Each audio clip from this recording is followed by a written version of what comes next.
एक तस्वीर आ गई, वो तस्वीर दिखा देते हैं। देखिए आरोपी की तस्वीर सामने आ गई है जिसने फायरिंग की थी, और ये है विजय यादव। देखिए यही वो आरोपी है जिसने ताबड़तोड़ फायरिंग कोर्ट परिसर के अंदर की है, और इसको बाद में पीटा गया और इसको पुलिस के हवाले किया गया। देखिए वकील की ड्रेस में नजर आ रहा है, इसने सफेद शर्ट पहन रखी है, कोट पहन रखी है, बाकायदा पेन भी खोस रखा है ताकि असली वकील ये दिखे। लेकिन देखिए वकील के ड्रेस में पहुंचा और उसके बाद इसने 6 गोलियां वहां पर चलाई और वहां पर हंगामा हो गया। तो यही वो विजय यादव है जिसकी वजह से पूरी कानून व्यवस्था सवालों के घेरे में आज खड़ी हो गई आकर। यही विजय यादव है जो वकील की ड्रेस पहनकर कोर्ट परिसर में पहुंचा और उसने ताबड़तोड़ फायरिंग की गैंगस्टर जीवा की, और वकीलों का हंगामा अब चल रहा है।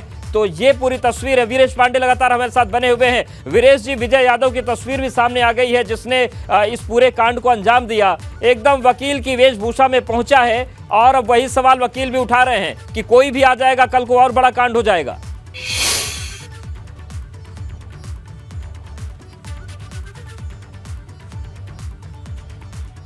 तो देखिए तस्वीर लगातार हम आपको दिखा रहे हैं, सीधी तस्वीर आपको दिखा रहे हैं। कोर्ट परिसर के बाहर वकीलों का हंगामा और नारेबाजी चल रही है, और आप देखिए पुलिस प्रशासन और सरकार से बेहद नाराज हैं वकील और उनकी नारेबाजी चल रही है। और यही वजह है कि बड़ी संख्या में फोर्स को तैनात कर दिया गया है, क्योंकि पुलिस प्रशासन जानता है कि वकीलों की नाराजगी पहले भी कई बार आई है और फिर वो कितनी हद से ज्यादा कई बार निकल जाती है। और ये मामला इतना बड़ा है कि वकील नाराज है, और देखिए वकील पूरी तरीके से अब कोर्ट परिसर के बाहर और भीतर जमा हैं, सड़कों पर आ गए हैं और लगातार वहां पर नारेबाजी चल रही है। वीरेश पांडे लगातार बने हुए हैं। वीरेश जी, वकीलों की नाराजगी बहुत ज्यादा है, अब चुनौती कानून व्यवस्था को संभालने की भी है और वकीलों के गुस्से को संभालने की भी है।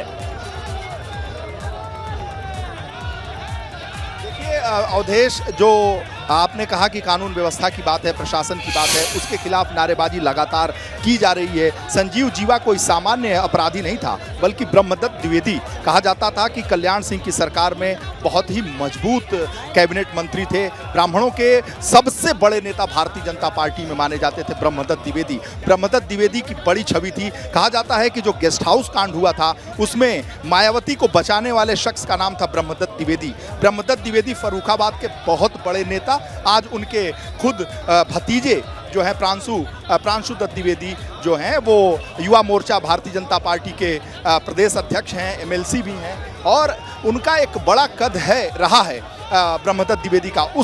उस हत्या में संजीव माहेश्वरी शामिल रहा, जीवा जिसका नाम है वो शामिल रहा। उसको सज़ा भी मिली, उम्र कैद की सज़ा मिली, लोअर कोर्ट से मिली, हाई कोर्ट से मिली, और उसकी हत्या हो जाती है। तो ये एक बड़ा सवाल खड़ा होता है, और उसको हाई कोर्ट के आदेश से बुलेट प्रूफ जैकेट पहनाकर लाने की बात कही गई थी, और वो कहा जा रहा वकीलों के तरफ से कि बुलेट प्रूफ जैकेट पहना के लाया जाता रहा है। लेकिन फिर ऐसी घटना कैसे हो गई? ये जहां हम गलियारे में चल रहे हैं, ये कचहरी कोर्ट रूम, ये वही गलियारा है जहां पर हत्या हुई है, और जो लड़की हुई है बच्ची, जिसको जो घायल बताई जा रही है कि वो घायल है अभी। तो ऐसी स्थिति में ये कोर्ट रूम है, ये वो इलाका है जो दर्शक देख रहे हैं, और लखनऊ कोर्ट के बाहर की तस्वीर है, अंदर की तस्वीर है। और विवेक त्रिपाठी, ये सवाल खड़ा होता है कि आखिर जो जीवा जैसा इतना बड़ा माफिया, उसकी हत्या हो जाती है जज साहब की मौजूदगी में, जज साहब वकील साहब की मौजूदगी कोर्ट रूम में। सर उस समय जज नहीं थे, जैसा बताया जा रहा है, जो वकीलों ने यहाँ बताया वो जज मौजूद नहीं थे। लेकिन सवाल ये नहीं है मौजूद थे या नहीं। अगर मौजूद होते, जो मर्डर करने आया था वो तो उसी समय भी गोली मार देता, उस समय भी बम फोड़ देता। अगर उसकी जेब में बम होता तो शायद बम फोड़ देता वो। तो सवाल ये है कि इतनी कड़ी सुरक्षा व्यवस्था हम देख रहे हैं इस परिसर के भीतर। हमारे जैसे लोगों को घुसना मुश्किल होता है। जब वो कैमरा देखते हैं तो कहते हैं कि भाई कैमरा अलाउड नहीं है यहाँ पर, लेकिन असलहे लोग लेके चले आते हैं, चोरी छिपे असलहे लेके चले आते हैं, वकीलों के वेश में आते हैं, उनके पास पिस्टलें होती हैं और आके यहाँ अंदर मर्डर कर देते हैं। इसका कोई उनके पास जवाब नहीं है। जवाब यह है कि कैमरा देखेंगे या किसी भी सामान्य व्यक्ति को देखेंगे तो वो कभी अंदर उसको आने की इजाज़त नहीं होगी, लेकिन अपराधी आ जाते हैं और इतनी बड़ी वारदात कर देते हैं। ये सवाल है कि सुरक्षा व्यवस्था आखिर कहाँ है? क्या पुलिस सो रही है? मेटल डिटेक्टर लगे हुए हैं हर गेट पर, 8 गेट है, सभी गेट पर मेटल डिटेक्टर है, फोर्स लगी है, पैरामिलिट्री फोर्सेस तैनात रहती है परिसर के भीतर, लेकिन अपराधी आ जाते हैं, गोली मार के चले जाते हैं। तो ऐसी सुरक्षा व्यवस्था का क्या मतलब है? क्या आखिर उसका तात्पर्य क्या है? इतना सारा फोर्स, इतना सारा पैसा। प्रयागराज की घटना के बाद से ये घटना ऐसी है जिस पर सवाल उठना लाजिमी है, और सवाल उठ रहा है और उठेगा। लगातार उठेगा। और ये कोई सामान्य व्यक्ति नहीं है संजीव जीवा महेश्वरी, इसकी पत्नी चुनाव लड़ चुकी है, विधानसभा का चुनाव लड़ चुकी है, और वो आरएलडी राष्ट्रीय लोकदल के टिकट पर, जैसा माना जा रहा है कि राष्ट्रीय लोकदल के टिकट पर चुनाव लड़ चुकी है। तो ये राजनीतिक रसूख भी रखता था और काफ़ी एक्टिव भी था।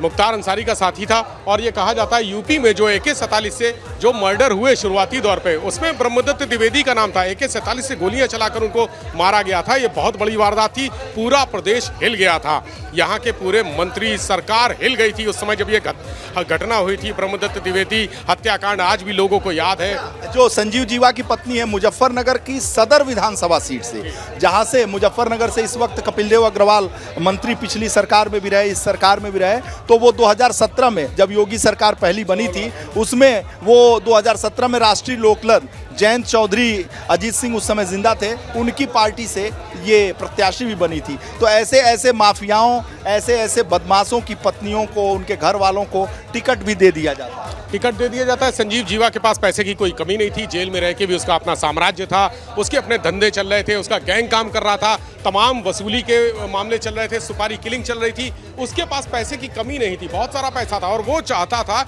पॉलिटिकल शेल्टर कि एक तरह से उसको पॉलिटिकल राजनीतिक संरक्षण मिल जाए। राजनीतिक संरक्षण मिल जाएगा तो कहीं ना कहीं उसके बाद जो उसकी रंजिशें हैं, तमाम लोग उसके दुश्मन हैं, अंडरवर्ल्ड के लोग दुश्मन हैं, माफिया दुश्मन हैं, अगर पॉलिटिकल शेल्टर मिल जाता है तो वो अभी पैसे की बात की तो पैसा उसके पास इतना था कि पिछले साल मुजफ्फरनगर में जिला प्रशासन ने सिविल लाइन क्षेत्र के महावीर चौक पर 4 करोड़ की संपत्ति की सीलिंग की थी, कार्रवाई की थी, और बेनामी संपत्ति संजीवा जी की पत्नी जो है पायल माहेश्वरी के नाम से 4 करोड़ की सीलिंग की थी। और पिछले साल और भी उसकी संपत्ति बताया जाता है कि 50 करोड़ की संपत्ति को पूरी तरीके से सरकार ने सील कर दिया अन्य पश्चिमी उत्तर प्रदेश के जिलों से, चाहे वो मुजफ्फरनगर रहा हो, चाहे वो शामली रहा हो, चाहे वहाँ का आसपास का, चाहे वो गौतम बुद्ध नगर रहा है। पश्चिमी उत्तर प्रदेश में संजीव जीवा की वसूली लगातार चल रही थी। मुख्तार अंसारी का सबसे राइट हैंड माना जाता है कि मुख्तार अंसारी का पश्चिमी उत्तर प्रदेश में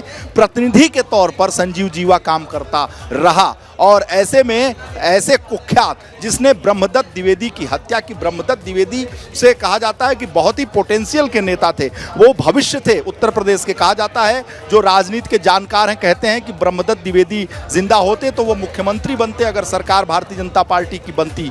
तो ऐसे कद के थे। मायावती गेस्ट हाउस कांड में मायावती की रक्षा करने वाले ब्रह्मदत्त द्विवेदी का जो तेवर था, कहा जाता है कि तेवर था उस वक्त के मुख्यमंत्री कल्याण सिंह के सामने, वो भी कल्याण सिंह के सामने भी वो पूरी दबंगई के साथ अपनी राजनीति करते थे, कैबिनेट मंत्री के तौर पर अपनी बातों को रखते थे। और ऐसे ब्रह्मदत्त द्विवेदी की हत्या की गई। हालांकि ये साजिश बहुत लंबी चौड़ी, उसकी बहुत सारी व्याख्याएं हैं, बहुत सारी बातें हैं। ब्रह्मदत्त द्विवेदी हत्याकांड हम लोग भी जानते हैं और आपने भी पढ़ा है, देखा है, सुना है कि किस रूप में उसमें ये अपराधी था, सजा याफ्ता था, CBI इसकी जाँच की थी, तब जाकर ये मामले इस मामले में उसको सजा हुई थी। तब ऐसे अपराधी को यहाँ लाया जा रहा है और ये घटना बहुत सारी सुरक्षा में चूक तो थी, लापरवाही थी। और जो अभी अधिवक्ता साथियों ने बताया कि बुलेट प्रूफ जैकेट पहना के उसको लाने का ऑर्डर था। आपने बताया उसकी संपत्ति 4 करोड़ की पिछले साल सीज हुई, उसके पहले 50 करोड़ की। जेल में रहकर संजीव जीवा को मैं लंबे समय से देख रहा हूँ, जब से देख रहा हूँ जेल में ही है, बाहर नहीं आया। किसी ना किसी मुकदमे में उसको जेल में रखा गया और जब उम्र कैद हो गई तब वो लखनऊ बाराबंकी जेल में था। बाराबंकी जेल में मुख्तार भी बंद रहा, वहाँ उसका साम्राज्य था। एम्बुलेंस कांड आपको बाराबंकी का याद होगा, जिसमें अभी मुख्तार को सुनवाई हुई थी। और उसके बाद जब बाराबंकी जेल में उसका रसूख चल रहा था, ये पता चला कि जेल से उसकी हुकूमत चल रही है, पैसा वो जेल से ही बना रहा है, फिरौती वसूलता है, रैंसम वसूलता है, किडनैपिंग कराता है, सुपारी किलिंग करता है। उसके बाद उसको लखनऊ जेल ट्रांसफ़र किया गया था। लखनऊ जेल ट्रांसफ़र किया गया।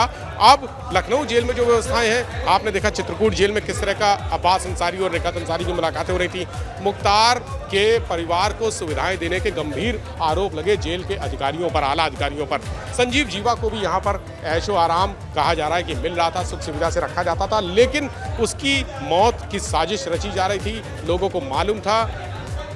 और उसके बाद यहाँ पर जिस तरह से लोग आए, सुपारी किलर्स, उनको फिलहाल अभी चूंकि पुलिस के पास कोई क्लू नहीं है तो सुपारी किलर्स कहा जाएगा, वो आए, मार कर चले गए। एक जो है गंभीर रूप से घायल है, अभी अस्पताल में है। और ये बता रहे हैं मुजफ्फरनगर का, जो मुजफ्फरनगर का ही है, यानी पश्चिमी उत्तर प्रदेश का, उसी जगह का जहाँ पर संजीव जीवा जहाँ से अपनी रियासत पूरी जमा रहा था, जड़ें जमा रहा था अपनी पत्नी को। बिल्कुल